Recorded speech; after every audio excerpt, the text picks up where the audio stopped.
આજે અબાસણા અને ભીમોડી ગામના તમામ આગેવાનો ભેગા થઈ અને નશાબંધીમાં દારૂનું જે અમારા ગામમાં ઉકળતો હતો એનો ગામે સદંતર 2 ગામે બંધ કર્યું છે.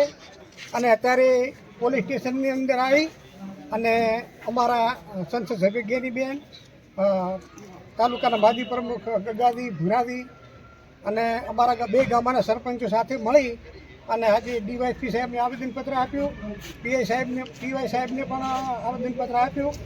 અને એની અંદર દારૂની જે ભઠ્ઠીઓ છે એ સદંતર બંધ કરવામાં આવે છે.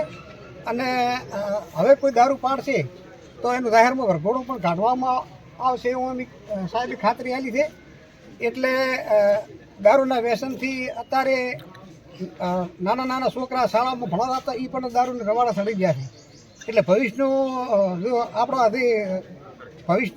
જે આપણો યુવા ધંધાની ખતમ થવાને હારે છે.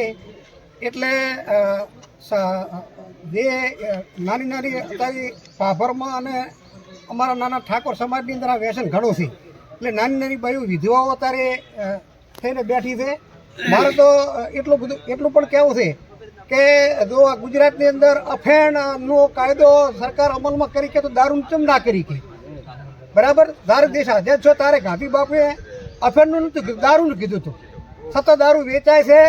અને અમારો તો એટલું કહેવું છે કે ઠાકોર સમાજ આગળ ભેગો થાય અને કોંગ્રેસ અને ભાજપ બધા ભેગા થઈ અને આનો કડક અમલ કરવો જોઈએ.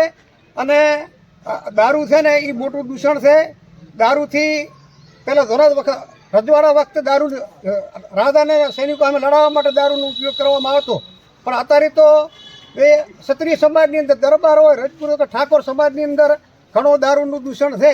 એટલે મારી તો દરેક સમાજને આમાં બધા આગળ આવે અને સરકારને વિનંતી કરે અને આ કાયદો જે અફેણનો છે એવો કાયદો દારૂનો કરે એવી મારી નમ્ર વિનંતી છે. અને મારે તો જનતા રેડ કરવામાં અને હવે દારૂ બીજું